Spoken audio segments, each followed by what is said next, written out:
Alarmant. Une exploitation illégale de l'or y est menée par des expatriés sans titre ni permis, utilisant des engins lourds en violation des lois et règlements du pays. Les normes élémentaires de mining ne sont même pas respectées. Je vois de mauvaises routes.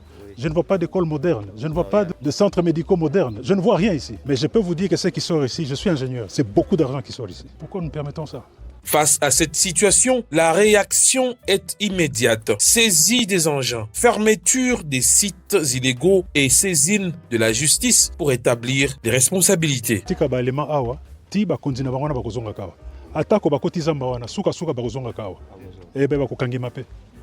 Et puis tous ces engins, de la même manière que j'ai dit là-bas, nous sommes sur le territoire. Camions, engins, tout ce qui est engins roulants, tout dans le territoire de Kofanda-Kuna. Un message fort, l'impunité n'a plus sa place dans les secteurs miniers congolais. Tolérance zéro dans les mines, l'État congolais sort ses biceps et veut reprendre toutes les mines à Buta dans le Bazuélé.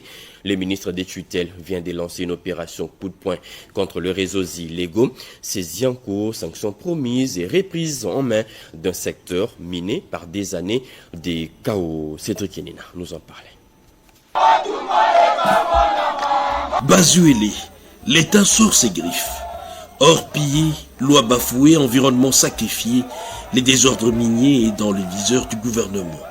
En visite historique à Buta, les ministres des Mines, Luatum Kabamba, lancent une offensive musclée contre l'exploitation illégale. Saisie des matériels, convocation des sociétés étrangères et menace des sanctions, le temps est ferme. Aujourd'hui, à l'heure des enjeux stratégiques, il est important de replacer le Bazuélé au centre de toutes les négociations. Et donc la présence du ministre des Mines aujourd'hui nous a permis de lui présenter un état de besoin, un état des lieux, afin qu'il puisse palper du doigt lui-même des réalités de son secteur dans notre province. L'objectif est de remettre de l'ordre, faire respecter les codes miniers et redonner aux communautés locales leur juste part. Mais ce qui m'a amené, c'est veiller à ce qu'il y ait un renforcement de la gouvernance minière.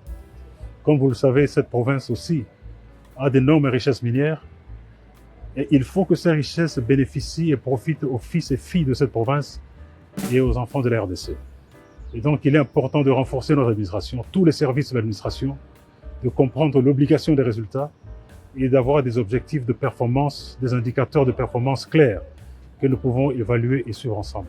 Une commission mixte est annoncée pour assainir les secteurs. Cette fois, l'État prévient. La récréation est terminée. Avant de quitter Buta, les ministres ont visité les installations de DRC Gold Trading, antenne du Bazuélé.